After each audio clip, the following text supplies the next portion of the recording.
HeroQuest et le jeu vidéo sont reliés par un héritage et personne n'en parle. Je ne sais pas pourquoi. Depuis que je suis gamin, je suis passionné de jeux vidéo, je me suis renseigné sur plein de médias différents et à aucun moment en fait de ma vie j'ai rencontré cette information comme quoi il y avait une forme d'héritage de la part du jeu vidéo auprès de HeroQuest et des jeux de Donjons et Dragons et jeux de plateau dans tout genre. Et bah écoutez, si personne n'en parle, ben moi je vais vous en parler.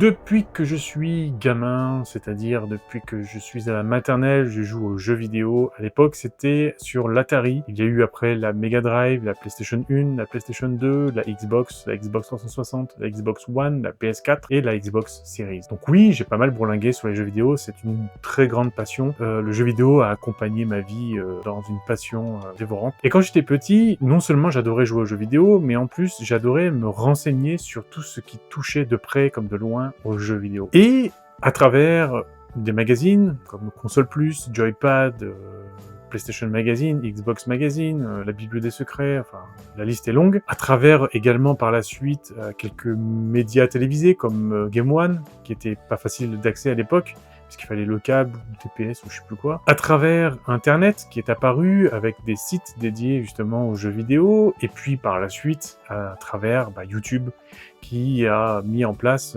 naturellement des spécialistes, ou des passionnés plutôt même je dirais, de jeux vidéo comme Julien Chiez, on aime, on n'aime pas, bref, JDG, le joueur du grenier, dont je suis extrêmement fan du travail et de leur humour. Il y a également des passionnés comme Bugland, voilà, le repère du gamer, enfin, la liste est très longue de passionnés gamers qui parlent et communiquent de ça à longueur de journée. Et depuis que je suis gamin, je n'ai jamais vu cette information circuler, c'est-à-dire que le RPG et le JRPG du jeu vidéo provenaient tout droit des Donjons et Dragons, des jeux de plateau, des jeux de rôle, des jeux comme HeroQuest. À aucun moment je ne l'ai vu. Alors, je ne dis pas que l'information n'a jamais été relayée, mais en tout cas, une chose qui est certaine, c'est que ce n'est pas une donnée récurrente dans l'univers du jeu vidéo. Ce n'est pas quelque chose qu'un gamer, même de base, sait. Je ne crois pas qu'il y ait beaucoup de gamers qui le sachent, ça. La provenance des RPG, des JRPG dans les jeux vidéo. Et si cette information ne change pas la face du monde, ça n'empêche que c'est bien d'être reconnaissant, d'être respectueux des anciens qui ont fait un bon taf à l'époque, tellement bon que ce travail s'est répercuté sur un autre support qui est le jeu vidéo. Et ce qui est assez marrant, c'est que ma passion pour le jeu vidéo et pour HeroQuest est liée en fait par une même recherche personnelle.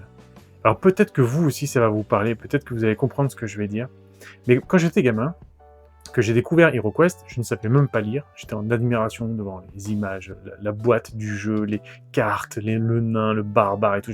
J'adorais, et le plateau de jeu était très très beau, les dalles et tout fissurées, sales, avec du sang, enfin c'était vraiment bien détaillé, et j'adorais ça. Et en fait, ce que j'ai adoré dans HeroQuest, quand je l'ai découvert, c'est que vous avanciez comme ça dans un couloir, et vous aviez une porte en plastique ou en carton qui apparaissait devant vous. Alors, à l'époque, oui, carton plastique, mais ça suffisait. Ça suffisait pour crédibiliser l'univers dans lequel vous avanciez. Et une fois que vous aviez passé cette porte, vous entriez dans une pièce, et dans cette pièce, vous aviez un meuble, une chaise, une bibliothèque, une autre porte dans le fond de la pièce, et deux orques, enfin deux monstres qui apparaissaient comme ça devant vous. Tout se matérialisait devant vous, tout prenait vie, tout devenait réel. Et c'est ça en fait que j'ai adoré quand j'étais gamin, je ne le savais pas à l'époque, je l'ai su bien longtemps après, et c'est ce que j'ai adoré. Et c'est ce que je ne retrouvais pas dans les jeux vidéo à l'époque. Parce que sur Atari, Mega Drive, il n'y avait pas en fait de jeux que je trouvais immersif comme ça, qui me provoquait de la même sensation que HeroQuest. Je jouais beaucoup aux jeux vidéo parce que c'était des jeux vidéo et qu'il y avait un côté addictif dans je ne sais quoi qui faisait que j'adorais ça, mais je ne prenais pas forcément beaucoup de plaisir. J'ai fait les Sonic, j'ai fait plein de jeux, je les ai fait parce que c'était des jeux vidéo, mais pas parce que c'était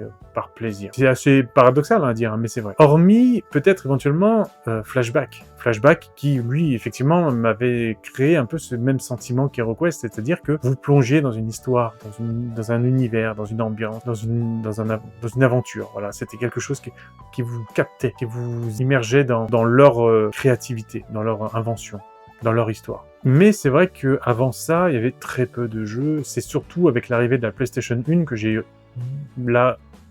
beaucoup retrouvé cette sensation. Que ce soit les jeux comme Resident Evil, comme Abe également, qui est un jeu de plateau. Alors, je tiens à dire que j'ai grandi dans l'époque, dans l'ère du jeu de plateau, et je ne supporte pas les jeux de plateau, je n'aime pas les jeux de plateau.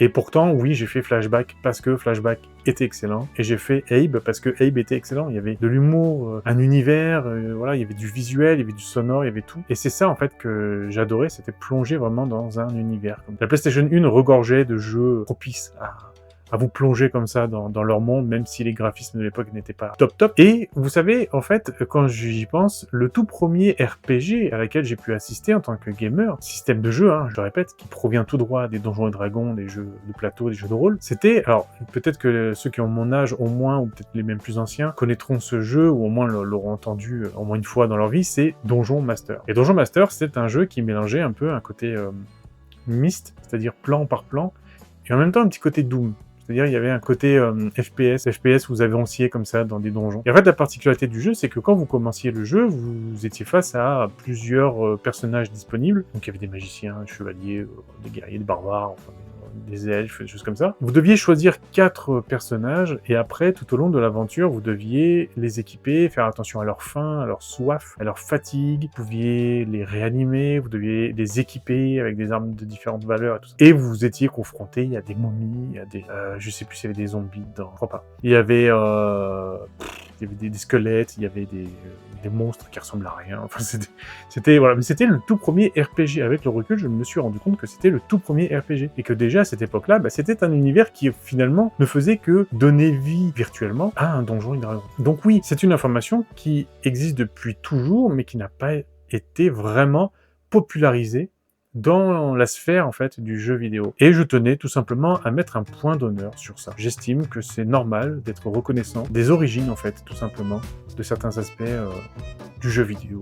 Voilà. J'espère que vous avez aimé cette vidéo. N'hésitez pas à liker, blablabla.